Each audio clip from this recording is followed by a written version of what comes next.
Nowadays, there is such a wide range of different television shows available that they have been divided into different categories called genres.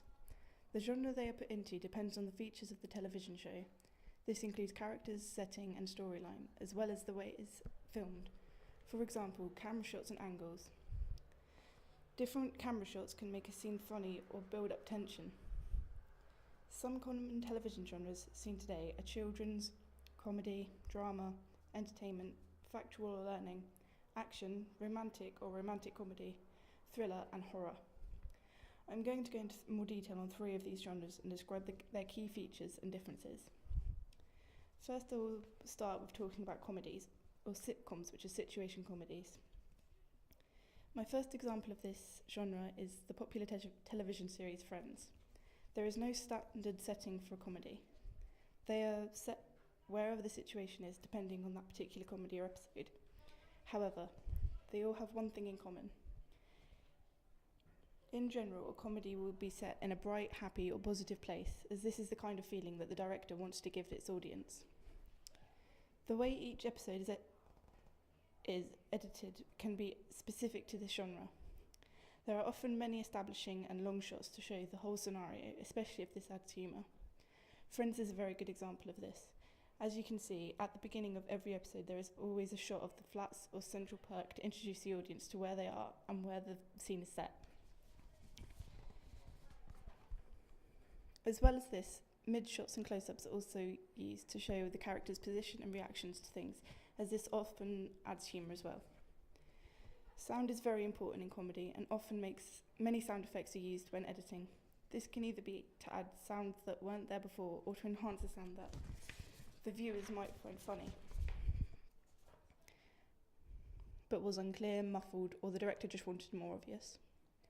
Another sound feature often used in comedies is pre-recorded laughter or laughter from a live audience in the studio. This is added in or not removed as it enhances what the director intends to be funny and encourages other people to find it funny if they hear other people laughing. My second example may also be considered a romantic comedy. Although it mainly focuses on the humour side, Gavin and Stacey is a good example of the popular colour schemes featured in comedies. As you can see from the different shots of characters, particularly one of the main characters, Stacey, they are often wearing bright, bold colours which give off positive vibes, especially blues and yellows.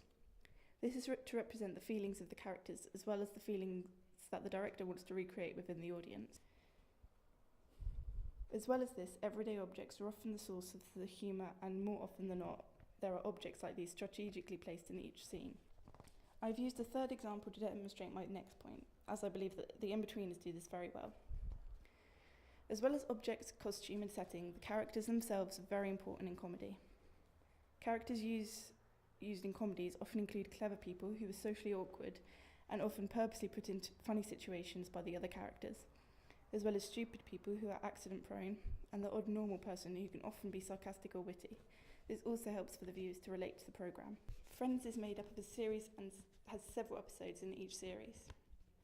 Each episode is left open-ended in that it is clear that there will be another episode to follow, and they all link into one another. Although occasionally an episode will include flashbacks of the character reminiscing on something that's happened in the past, the series are in order and is of a linear structure. This is the same for Gavin and Stacey and for the in-betweeners. My second genre is action. One example of this is 24. As you can see from the trailer for this is fast-paced and includes a lot of fast clips. This represents the pace of the action and of the heart rate of the characters which the director wants to reproduce with the audience watching. It makes the audience feel tense and adrenaline. Some of the conventions included in an action program include having baddies and goodies, high-tech, big machinery, outbursts and setting, sinister, upbeat, nerve-wracking music, massive destruction, outbreaks in windows, doors, houses or walls, killings, death of loved ones or likeable characters, explosions and crashes, futuristic or powerful cars, motorbikes and other vehicles, fights, violence, weapons like knives and guns, and missions. As well as all of this, the settings are all often modern or even futuristic. Dark and set in busy, built-up cities or towns. The characters are serious. The target audience is mostly males 15 or 18 up, depending on the age rating of the programme, which is often high due to violence. It is often based around what teenage boys or young men would want to be like in an unrealistic circumstances, and therefore popular as it is based around dreams and fantasies of certain viewers. The powerfulness of the characters, who are often good fighters, as well as having lots of money, beautiful women, and powerful weapons, machinery and vehicles. Men or boys especially might find this exciting to watch. This programme has a linear narrative and has a beginning, middle and end. As you can see in the second trailer of Breaking Bad, it is not just violence that is the only criminal offence commonly featured in action. Another way of attracting viewers is to show the characters in action doing things that just wouldn't be possible or realistic in real life.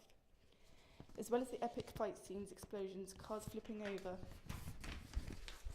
police chases, etc., there is also a common mention of or feature of drug use. Breaking Bad is about how a normal person becomes a very successful drug dealer, earning millions while encountering a lot of violence, death and sacrifice.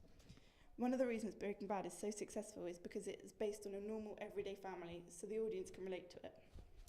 Like 24, Breaking Bad also has a linear narrative as it has a beginning, middle and end.